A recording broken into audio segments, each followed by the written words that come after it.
오늘 우리에게 주신 말씀은 은혜는 사모하는 자의 것입니다 라는 제목으로 여러분과 함께 말씀 나누도록 하겠습니다. 예레미야의 진행을 보면 이스라엘 백성들은 자신들의 죄로 인해서 심판받는 것은 기정사실이 되었습니다.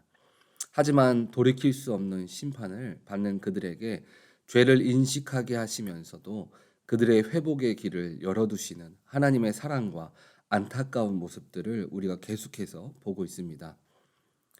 우리가 운전을 하다가 내비게이션을 보고 운전을 하다 보면 잘못된 길을 갈 때가 있습니다. 그때마다 내비게이션은 우리가 올바른 목적지를 향해 가도록 바른 길을 내가 지금 있는 그 위치에서 돌아가는 길을 계속해서 위치가 바뀔 때마다 변경해서 알려줍니다. 그리고 요즘 내비게이션은 길들을 분석해서 사고가 난 길은 피하게 하고 가장 빨리 갈 수 있는 길을 안내해 주기도 합니다. 그런데 어떤 사람들의 모습을 보면 내비게이션을 켜놓고도 자신이 맞다고 생각하는 길을 선택해서 목적지를 향해서 가는 경우가 있습니다. 이전에는 이 길이 빨랐다고 생각을 갖고 내비게이션의 말을 듣지 않고 계속 가다 사고 때문에 길이 막힌 것을 보면서 하는 말이 내비게이션 말을 들을 걸 하며 그때 가서 후회하는 경우가 있습니다. 하나님은 예레미야를 통해서 이스라엘 백성들에게 지금 그 자리에서 또 바뀐 새로운 자리에서 계속해서 믿음의 올바른 길을 바라보고 가라고 16절을 통해서 말하고 있습니다. 여호와께서 이와 같이 말씀하시되 너희는 길에 서서 보며 옛적 길 곧 선한 길이 어디인지 알아보고 그리로 가라 너희 심령이 평강을 얻으리라 하나 그들의 대답이 우리는 그리로 가지 않겠노라 하였으며 모든 것을 관찰해서 올바른 길을 돌아보라는 하나님의 말씀 속에 이스라엘 백성들의 반응은 어땠습니까? 그들은 앞으로 어떤 일이 일어나는지 자신들의 눈앞에 펼쳐질 것인지 알지 못한 상태에서 자신들의 주장을 굽히지 않았습니다. 잘못된 길을 갈 때마다 하나님은 어떻게 일하셨습니까? 17절을 보니까 내가 또 너희 위에 파수꾼을 세웠으니 나팔 소리를 들으라 하나 그들의 대답이 우리는 듣지 않겠노라 하였도다. 파수꾼을 원어로 보면 복수형으로 쓰여졌습니다. 하나님께서는 멀리서 외적의 침입이나 위험을 알리는 파수꾼, 여러 명의 선지자들을 그들에게 보내셨습니다. 그리고 들으라라는 단어의 원어적 의미는 귀를 기울이다, 주의하다, 순종하다 여러 의미를 갖고 외쳤지만 아무도 그 너머에 있는 미래를 걱정하고 염려하지 않고 지금 살아가는 현재만을 중요하게 생각하면서 내가 좋고 즐기기 좋은 것들만 의지하며 들으려 하지 않았습니다. 하나님의 계획은 처음부터 심판이 아니었습니다. 나라가 어려움을 당하게 될 것이다, 망할 것이다 하는 이 말은 그들의 잘못을 돌아보게 하는 회유의 수단이었을 뿐이었습니다. 올바른 길을 가게 하기 위한 위협적인 훈계는 들으려 하지 않고 자신의 길을 고집하는 이스라엘 백성들 때문에 이제는 위협이 아니라 현재가 되어가고 있는 중입니다. 하나님은 이렇게 저렇게 회유를 하다가 마지막으로 변하지 않는 사실을 표현한 것이 19절에 변하지 않는 것으로 여겨지는 땅을 증인으로 삼은 것입니다. 회유의 단계인 듣게 하심 이후에 나타나는 현상은 이제 보여주는 것입니다. 지금까지 이야기한 모든 것들이 실제로 일어나는 것입니다. 21절 그러므로 여호와께서 이와 같이 말씀하시니라 보라 내가 이 백성 앞에 장애물을 두리니 아버지와 아들들이 함께 거기에 걸려 넘어지며 이웃과 그의 친구가 함께 멸망하리라. 이렇게 될 거야 해서 이제는 우리의 길을 막는 장애물 바벨론이 눈앞에 보이기 시작하는 겁니다. 우리가 위협을 느끼는 크기의 차이는 듣는 것과 직접 보는 것은 하늘과 땅 차이입니다. 눈으로 보여지는 그 순간 그 위협은 더욱 크게 다가오게 되는 것입니다. 21절 이후에 하나님의 심판에 대한 의중이 그 전에는 들어라 회유가 섞인 심판이었다면 보라로 바뀌면서 실제로 되어져 가고 있습니다. 그래서 이제 표현들이 시각적인 것들로 변경되어졌습니다. 오늘 본문 27절 이후를 보면 하나님께서 예레미야를 어떤 선지자로 부르셨는지 우리가 확인해 볼 수 있습니다.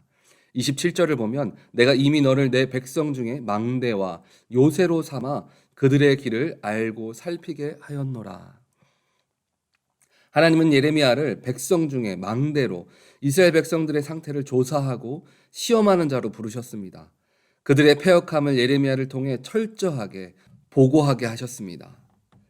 그런데 예레미야가 하는 사역의 임무를 통해서 또 한 번 하나님의 사랑을 우리는 발견할 수 있습니다.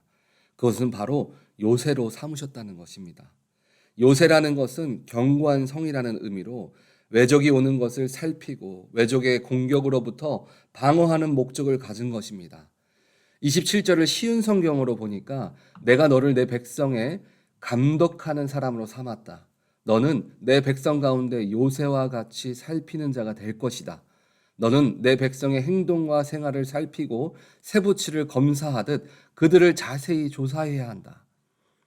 백성들의 상태를 체크도 하면서 그들을 지킬 자로 세우셨다는 것입니다. 그런데 그 결과는 더 이상 돌아오지 못하는 상태였기 때문에 30절에 내버린 은이라는 표현을 하였습니다. 오늘 본문을 보니까 심판의 단계가 처음에는 듣게 하시고 두 번째는 눈으로 보게 하셨습니다. 그렇다면 심판이 아닌 하나님의 은혜는 어떻게 우리에게 임하게 될까라는 생각을 오늘 본문을 보면서 생각하게 되었습니다.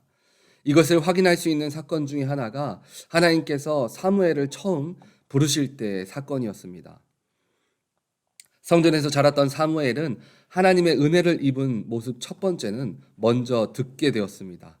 하나님은 사무엘을 만나기 위해서 계속해서 그의 이름을 부르시면서 듣게 하셨습니다.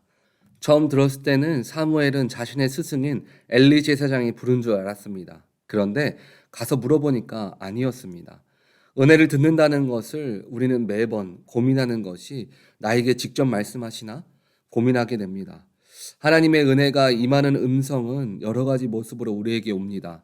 사무엘은 처음 엘리 제사장을 통해 은혜를 듣게 되었습니다. 엘리는 하나님의 음성을 들은 것 같은 사무엘에게 그것은 하나님이 너를 부르신 것이라고 알려주었습니다. 하나님의 은혜는 때때로 사람을 통해 전달되어질 수 있습니다. 그렇다면 어떤 특정 사람에게 그 말이 전달되어질까 하는 고민을 할 수 있습니다. 그런데 우리가 알아야 할 것은 믿지 않는 자를 통해서도 말씀하실 수 있다는 것입니다. 사무엘에게 말씀을 전한 엘리 제사장은 그 당시에 믿음으로 깨어있지 않은 상태였습니다. 죄가 그를 다스리고 있었을 때였습니다. 그런데 하나님은 그런 엘리를 통해서 사무엘이 들을 수 있는 길을 만들어 주셨습니다. 우리는 사람을 통해서나 말씀 가운데 또 설교 가운데 어떤 상황에서도 주님은 말씀을 해주고 계십니다. 우리는 나에게 무엇을 말씀하시는지 늘 깨어서 확인해야 합니다. 그래서 사무엘이 확신이 생겨서 처음 들었던 그 하나님의 음성을 집중하게 되었습니다. 그리고 결국 그 음성을 듣게 되었고 이후에 그에게 온 변화는 믿음이 생겨나기 시작했습니다. 로마서 10장 17절을 보니까 그러므로 믿음은 들으면서 나며 들음은 그리스도의 말씀으로 말미암느니라. 믿음은 다른 곳에서 생기는 것이 아닙니다. 하나님의 말씀 안에서 우리가 들음으로 인해서 그 믿음이 단단해지는 것입니다. 하나님의 은혜를 잊기를 원하십니까? 그렇다면 예배의 자리를 사모하시기 바랍니다. 말씀 보기를 즐겨 하시기 바랍니다. 사무엘은 그의 모든 하루를 주의 성전에서 보냈습니다. 그때 주님은 사무엘을 만나 주신 것입니다. 노력 없이는 주님의 음성을 쉽게 들을 수 없습니다. 눈물로 씨를 뿌리는 자는 기쁨으로 단을 거두는 것처럼 주님의 말씀을 듣기 위해서 시간의 씨앗을 뿌리시기 바랍니다. 그러면 반드시 주님은 말씀을 해주시고 우리는 그 말씀을 발견할 줄 믿습니다. 말씀을 들은 사무엘의 두 번째 은혜를 입은 모습은 은혜는 눈으로 보면서 입게 됩니다. 말로만 들었던 주님의 은혜가 현실로 이루어지는 것을 보면서 깨닫게 된 것입니다. 그런데 어떤 분은 말하기를 내가 눈을 뜨고 있어도 본 적이 없는데 이건 무슨 일입니까? 그것은 내가 보고 싶은 것만 보기 때문에 그렇습니다. 하나님의 은혜를 물질이 생기고 나에게 유익적인 부분에만 집중하기 때문에 그렇습니다. 하나님은 크게도 우리에게 보여주시기도 하지만 작은 변화를 통해서도 우리의 눈으로 은혜를 확인하게 하십니다. 에스더가 자신의 민족이 죽게 되었을 때 모든 유대인들이 금식을 하고 왕을 바로 만났을 때 유대인을 살려주겠다고 바로 은혜가 임하지 않았습니다. 하나님은 조금씩 왕의 마음을 움직이고 그리고 환경을 움직이셨습니다. 그 움직인 마음과 환경을 통해서 결국에는 회복과 축복이라는 결실을 맺음을 보여주셨습니다. 내 안에 그리고 내 주변의 작은 변화를 통한 하나님의 일하심을 보게 될 때 주님은 더 큰 은혜를 우리에게 보여주실 것입니다. 하나님의 은혜는 들음에서 임합니다. 그리고 그 들은 은혜가 눈으로 보여짐으로 우리에게 임하게 됩니다. 그러면 믿는 자 모두에게 그 은혜가 들려지고 보여지는 것일까요? 이사야 40장 31절과 44장 3절의 말씀을 보면 오직 여호와를 앙망하는 자는 새 힘을 얻으리니 독수리가 날개치며 올라간 같을 것이요 다른 박질하여도 곤비치 아니하겠고 걸어가도 피곤하지 아니하리로다. 이사야 44장 3절을 보면 나는 목마른 자에게 물을 주며 마른 땅에 시내가 흐르게 하며 나의 영을 내 자손에게 나의 복을 내 후손에게 부어지리니. 은혜는 듣기를 사모하고 보기를 사모하는 자에게 임합니다. 우리 오렌지 한인교회 모든 성도님들은 주님의 은혜를 늘 갈망하며 듣기를 소망하고 보기를 사모할 때 차고 넘치는 주님의 은혜를 누리시기를 주님의 이름으로 간절히 축원드립니다. 아멘.